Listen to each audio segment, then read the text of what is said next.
Hey everyone, I'm Rebecca Keppel and I am super excited to be here to help celebrate the Gina K Designs 12 Days of Christmas. Now I know that not everyone has a Gina K Designs 12 Days of Christmas box, but I am sharing ideas that can be used with a whole bunch of different either Gina K Designs products or other stamp sets that you have in your stash. Today we'll be talking about coloring in critter stamps and how they don't have to be realistic colors. So let's dive right in and take a look at day 2 of the Gina K Designs 12 Days of Christmas box. So this is the first time I'm actually opening the 12 Days of Christmas box from Gina K Designs.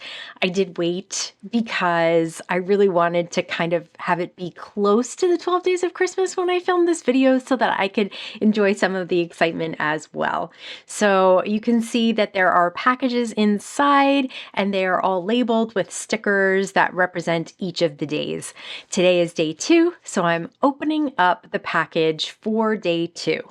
Now, just a reminder, even though these boxes are sold out, there is the possibility to win them or a gift card over at Gina K Designs every single day. So of those 12 days of Christmas. So definitely get over there for the live tomorrow if you didn't get over there for the live today.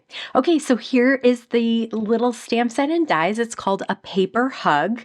It has 3 cute little couples on it, and each of them is giving each other a hug, and then there are some really sweet messages and sentiments.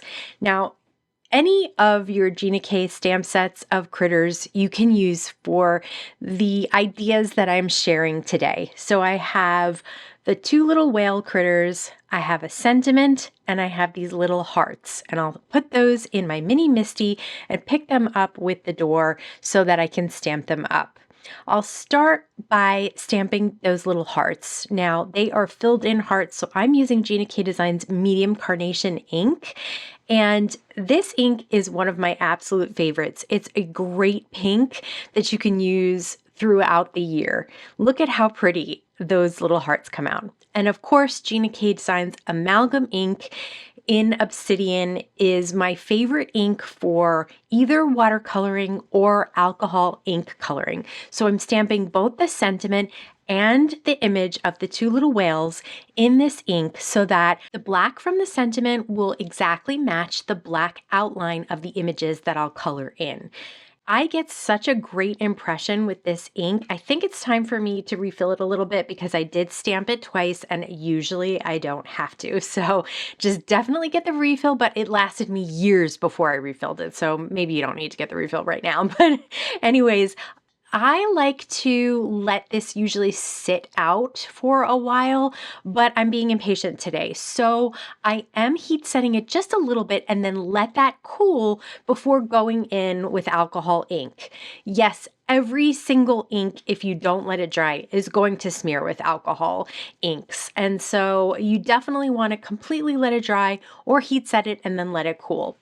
And I also like to kind of avoid the black spots as much as I can, at least on the first go round, and then I'll get in there and do a little bit more. So as I mentioned in the beginning, I am excited to color these whales in pink, and that is because I am all about pink right now for some reason. I love it in clothes and pajamas, and you can see I'm wearing a pink sweatshirt, and I just really love the color right now. So there is nothing that says that you have to color these cute little whales in a color that you think is realistic. Why? There's no rules. You can color them any colors you want. Of course, you can color them in gray, you can color them in blue, but if you want to have a little fun and color them in a color that is just going to be customized for the rest of the card, I say go for it because it makes it really easy to pull a card together if everything is in the color that you're essentially using for the entire card. So not quite monochromatic, but pretty close. I did use some white gel pen just to add a little bit of extra detail. That's always fun to do. And then I'll use some tape to hold the die for the sentiment, the whales, and those little hearts in place so that I can run them through my die cut machine and not have those dies slide around. Here is everything die cut out. I absolutely love these wells in pink. I think they're so much fun. Next, I'll place a piece of white cardstock in the Gina K Designs Happy Hearts embossing folder. This embossing folder is currently available right now. So if you're looking to do some love themed or just heart themed cards, I recommend this embossing folder. I really love it a lot. It is just such a cute background.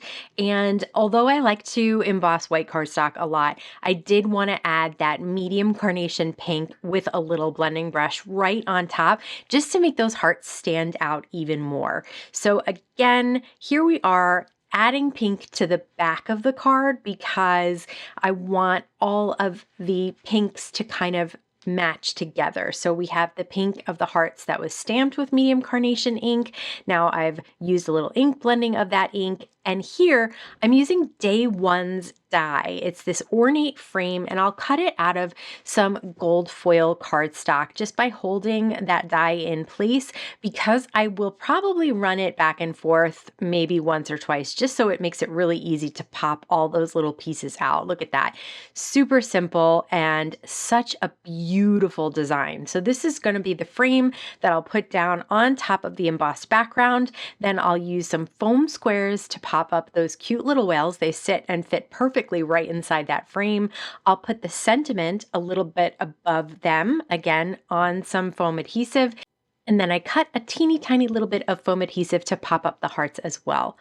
Just combining Day One, Day Two, and then some of the inks and fun things from Gina K Designs makes a really cute card. Again, you can use this with any critter stamp set that you have in your stash, any ornate frame that you have in your stash, but I would recommend grabbing the Gina K Designs Happy Hearts embossing folder and some of that carnation, medium carnation pink ink. Whether you decided to wait and open up Day Two until right now, or whether you already opened Day Two, or whether you don't even have the Gina K Designs box at all, I hope that you found an idea that you can have fun with critter stamps. I'll definitely be back for Day 11, but I'm gonna try and pop in before, especially maybe on Instagram with a reel showing some of the other days that I got excited about as well. And don't forget to head over to Gina K Designs YouTube channel. Every single day she is doing an amazing live, sharing great techniques, ideas, all things Gina, and she's doing a really big giveaway. So definitely head over there every single day, and I'll link to today's live underneath this video in the YouTube description box. I want to thank you so much for stopping by and spending time with me today. Please stay safe, stay healthy, and I'll see you again soon. Really? How am I gonna get this done without happening? Rude. I don't get the car alarm thing because clearly nobody's doing anything, so we're all just annoyed. Okay, thank you. Oh my gosh, I didn't get my thoughts together fast enough. Good grief. Okay. Shoot, I better get this out fast.